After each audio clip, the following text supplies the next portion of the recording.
മഹാലക്ഷ്മി സീരിയലിന്റെ വരാൻ പോകുന്ന ഒരു അപ്കമിംഗ് എപ്പിസോഡിന്റെ റിവ്യൂ ആണ് കേട്ടോ പറയുന്നത്. അങ്ങനെ തന്റെ ഫോണിൽ വന്ന് മേഘന്റെയും മാനസയുടെയും ഫോട്ടോ കാണിച്ചുകൊണ്ട് മഞ്ജു മേഘന്റെ നിര ചോദ്യങ്ങൾ ഉന്നയിക്കുമ്പോൾ അത് കമ്പ്യൂട്ടറിന്റെ സഹായത്തോടെ ആരെങ്കിലും നമ്മുടെ കുടുംബം കുളം തോണ്ടാൻ വേണ്ടി ഒപ്പിച്ച പണിയാണെന്നും ഒരുപക്ഷെ ഇത് ചെയ്തത് കണ്ണനും മഹാലക്ഷ്മിയും ആയിരിക്കും. നീ വീട്ടിൽ പോയി തിരിച്ചു വന്ന ഉടനെയല്ലേ നിന്റെ മൊബൈലിലേക്ക് ഈ ഫോട്ടോ വന്നത്, അവര് നിന്നോടുള്ള പ്രതികാരം തീർത്തതാണ് എന്നെല്ലാം പറഞ്ഞുകൊണ്ട് മേഘൻ മഞ്ജുവിന്റെ മുൻപിൽ തൽക്കാലം രക്ഷപ്പെടുന്നുണ്ട്. അപ്പൊ ഇത് കേൾക്കുന്ന മഞ്ജു പറയുന്നുണ്ട്, നിങ്ങൾ ഈ പറയുന്നതെല്ലാം തൽക്കാലത്തേക്ക് ഞാൻ വിശ്വസിച്ചു, പക്ഷെ എന്നെങ്കിലും ഒരിക്കൽ തെളിവ് സഹിതം ഞാൻ നിങ്ങളെ പിടികൂടി കഴിഞ്ഞാൽ അന്ന് നിങ്ങൾക്ക് ഇങ്ങനെ സംസാരിച്ചു നിൽക്കാനായിട്ട് കഴിയില്ല എന്ന് മഞ്ജു പറയുന്നുണ്ട് കേട്ടോ. പെട്ടെന്ന് തന്നെ ഇത് ചെയ്തത് സാഗർ തന്നെ ആയിരിക്കും എന്ന് സംശയം തോന്നുന്ന മേഘനാണെങ്കിൽ സാഗറിനെ വിളിക്കുകയും നീ എന്തിനാ മാനസയും ഇപ്പോൾ എന്റെ ഫോട്ടോ മഞ്ജുവിന്റെ മൊബൈലിലേക്ക് അയച്ചു കൊടുത്തതെന്ന് ചോദിക്കുമ്പോൾ എനിക്കൊന്നും അറിയില്ല എന്ന് പറയുന്നുണ്ട് സാഗർ. പക്ഷെ ഇതെല്ലാം മഞ്ജു കേൾക്കാൻ ഇടയാവുന്നുണ്ട്. അങ്ങനെ മേഘന്റെ തനി നിറം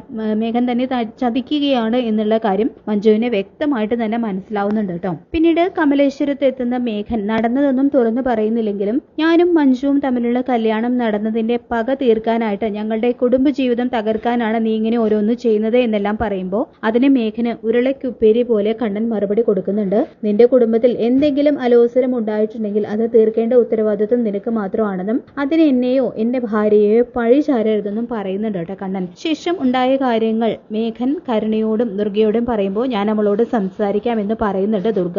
എന്നെയും മഞ്ജുവിനെയും വേർപിരിക്കാനായിട്ട് നോക്കുന്ന ആ പോയ രണ്ടുപേരെയും വേർപിരിക്കണമെന്നും മേഘൻ പറയുന്നുണ്ട്. ശേഷം കാണിക്കുന്നത് മഞ്ജുവിനാണെങ്കിൽ കണ്ണനെ ധിക്കരിച്ച് താൻ ചെയ്തത് എടുത്തുചാട്ടമായി പോയോ, കണ്ണേട്ടൻ എന്റെ നന്മയ്ക്ക് വേണ്ടിയിട്ടാണ് മേഘേട്ടനെ വിവാഹം കഴിക്കുന്നതിൽ നിന്നും എതിർത്തത്. അന്ന് എന്റെ മനസ്സിൽ മുഴുവൻ ഇരുട്ടായിരുന്നു. അതുകൊണ്ട് കണ്ണേട്ടനും ഏട്ടത്തിയും പറഞ്ഞത് എല്ലാം ഞാൻ അവിശ്വസിച്ചു. മേഘേട്ടനെ പൂർണ്ണമായിട്ടും നല്ലവനാണെന്ന് തന്നെ കരുതി. എന്നെ വഞ്ചിച്ച് ഇയാളോടൊപ്പം ഇനി ഒരു നിമിഷം പോലും ജീവിക്കാൻ വയ്യ. കണ്ണേട്ടന്റെ വാക്കുകൾ കേൾക്കാതിരുന്നത് വലിയ നഷ്ടമായി പോയി. കണ്ണേട്ടൻ ഇനി എന്നെ തിരിച്ചു ചെന്നു കഴിഞ്ഞാൽ കമലേശ്വരത്ത് കയറ്റുമോ എന്ന് പോലും അറിയില്ല. അതുകൊണ്ട് ആർക്കും ഒരു ഭാരമാവാതെ ജീവിതം അവസാനിപ്പിക്കാൻ തന്നെ മഞ്ജു തീരുമാനിക്കുന്നുണ്ട്. അങ്ങനെ വിഷം കഴിച്ച് ആത്മഹത്യക്ക് ശ്രമിക്കുകയാണ് കേട്ടോ മഞ്ജു ചെയ്യുന്നത്. ഇതേ സമയത്ത് തന്നെ ദുർഗ മഞ്ജുവിനെ വിളിച്ചിട്ടാണെങ്കിലും കിട്ടുന്നില്ല. പിന്നീട് റൂമിലെത്തുന്ന മേഘൻ അബോധാവസ്ഥയിൽ കിടക്കുന്ന മഞ്ജുവിനെയും കൊണ്ട് നേരെ ഹോസ്പിറ്റലിലേക്ക് എത്തുന്നുണ്ട്. പിന്നീട് മഞ്ജുവിന്റെ ദുരന്തം അറിയുന്ന സീമന്തിനെയാണെങ്കിൽ ഇവൾ എന്ത് അവിവേകാണ് കാണിച്ചത്,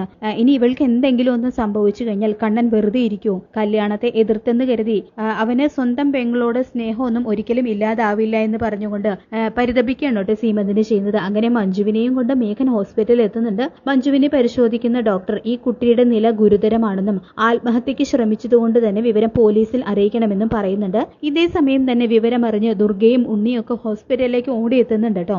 എന്താ മോനെ ഉണ്ടായത് എന്ന് ദുർഗ ചോദിക്കുമ്പോൾ വീട്ടിൽ നടന്ന കാര്യങ്ങളൊക്കെ ഞാൻ അപ്പച്ചിയോട് പറഞ്ഞിരുന്നല്ലോ, അത് സത്യമാണെന്ന് വിശ്വസിച്ച് മഞ്ജു ഈ കടുങ്കൈ ചെയ്തത്. ഞാൻ മഞ്ജുവിനെ കല്യാണം കഴിച്ചതിന്റെ പക തീർക്കാനാണ് കണ്ണൻ അങ്ങനെ ഒരു ഫോട്ടോ മഞ്ജുവിന്റെ ഫോണിലേക്ക് അയച്ചു കൊടുത്തതെന്ന് പറയുമ്പോൾ എന്റെ കുഞ്ഞിനെ കൊലക്കി കൊടുത്തപ്പോൾ അവൻ സമാധാനമായി കാണും എന്ന് പറഞ്ഞുകൊണ്ട് ദുർഗയുടെ നേരെ കണ്ണന് നേരെ ശാപവാക്കുകൾ ചൊരിയാണ് കേട്ടോ ദുർഗ ചെയ്യുന്നത്. അങ്ങനെ മഞ്ജു ആത്മഹത്യ ചെയ്യാൻ ശ്രമിച്ചതിന്റെ ഉത്തരവാദിത്വം കണ്ണന്റെ തലയിൽ കെട്ടിവെക്കാനാണ് കേട്ടോ മേഘൻ ശ്രമിക്കുന്നത്. ദുർഗയും ഉണ്ണിയും കരുണയൊക്കെ ആണെങ്കിൽ അത് അപ്പാടെ വിശ്വസിക്കുകയും ചെയ്യുന്നുണ്ട്. കണ്ണൻ തന്നെയായിരിക്കും മഞ്ജുവിന്റെ ഫോട്ടോ മൊബൈലിലേക്ക് അങ്ങനെ ഒരു ഫോട്ടോ അയച്ചു കൊടുത്തത്. മേഘൻ നല്ലൊരു ചെറുപ്പക്കാരനാണ്, അവരെ ഒരുമിച്ച് ജീവിക്കാതിരിക്കാൻ വേണ്ടിയിട്ടാണ് കണ്ണനും മഹാലക്ഷ്മിയും കൂടി ഇങ്ങനെ ചെയ്തത് എന്ന് തന്നെ എല്ലാവരും വിശ്വസിക്കുന്നുണ്ട്. അപ്പൊ അതിനു വേണ്ടിയിട്ട് നല്ല കളി തന്നെ മേഘൻ അതിനിടയിൽ കിടന്ന് കളിക്കുന്നുണ്ട് കേട്ടോ. മഞ്ജുവിന്റെ നിലയാണെങ്കിൽ ക്രിട്ടിക്കൽ സ്റ്റേജിൽ തന്നെ തുടരുകയും ഒടുവിൽ മഞ്ജുവിന് മരണം സംഭവിക്കുകയും ചെയ്യുന്നുണ്ട്. അങ്ങനെ മഞ്ജുവിന്റെ മരണത്തിന്റെ ഉത്തരവാദിത്വം കണ്ണനുമേൽ കെട്ടിവെക്കുന്നുണ്ട് കേട്ടോ മേഘൻ. പക്ഷേ മേഘൻ അതിനുള്ള ശ്രമം നടത്തുമ്പോൾ തന്നെ കൃത്യസമയത്ത് മാർക്കോ ഇടപെട്ട് മേഘന്റെ മുഖം മൂടി വലിച്ചു കീറുകയും മാനസയെ കൊണ്ട് തന്നെ മേഘന്റെ മേഘൻ തന്നെയായിരുന്നു ചതി മനസ്സിലാക്കിക്കൊണ്ട് തന്നെയായിരുന്നു മഞ്ജു ആത്മഹത്യ ചെയ്തത് എന്നും ദുർഗയെയും ഉണ്ണിയൊക്കെ തെളിവ് സഹിതം മാർക്കോ ഇടപെട്ടുകൊണ്ട് മനസ്സിലാക്കിക്കുന്നുണ്ട്. അവർക്ക് എങ്ങനെ എല്ലാ കാര്യങ്ങളും മനസ്സിലാവുന്നുണ്ട്. മേഘൻ ഒരു ദുഷ്ടൻ തന്നെയാണ്, അവൻ ചതിയനാണ്, അവന്റെ തനി നിറം മനസ്സിലാക്കിയത് കൊണ്ട് തന്നെയാണ് മഞ്ജു ആത്മഹത്യ ചെയ്തത് എന്നുള്ള കാര്യങ്ങളൊക്കെ അവർ തിരിച്ചറിയുന്നുണ്ട്. അങ്ങനെ തന്റെ പെങ്ങളുടെ മരണത്തിന് ഇടയാക്കിയ മേഘനെ കടുത്ത ശിക്ഷ വാങ്ങിച്ചു കൊടുക്കാൻ വേണ്ടിയിട്ട് വീണ്ടും വക്കീൽ കോട്ട് അണിഞ്ഞ് കോടതിയിൽ എത്തുന്നുണ്ട് കേട്ടോ കണ്ണൻ. ദുർഗയ്ക്കാണെങ്കിലും കണ്ണന്റെ ചിത കത്തിത്തീരുന്നത് കാണാനായിട്ട് കാത്തിരുന്നിട്ട് ഒടുവിൽ സ്വന്തം മകളുടെ ഡെഡ് ബോഡിയാണ് കേട്ടോ കാണേണ്ടി വരുന്നത്. അങ്ങനെ മഹാലക്ഷ്മി സീരിയലിന്റെ വളരെ ത്രില്ലിംഗ് ആയിട്ടുള്ള എപ്പിസോഡുകൾക്കായിട്ട് നമുക്ക് കാത്തിരിക്കാം. ഈ റിവ്യൂ ഇഷ്ടപ്പെട്ടെങ്കിൽ ലൈക്ക് ചെയ്യുക, ചാനൽ കൂടി ഒന്ന് സബ്സ്ക്രൈബ് ചെയ്ത് സപ്പോർട്ട് ചെയ്യുക. താങ്ക്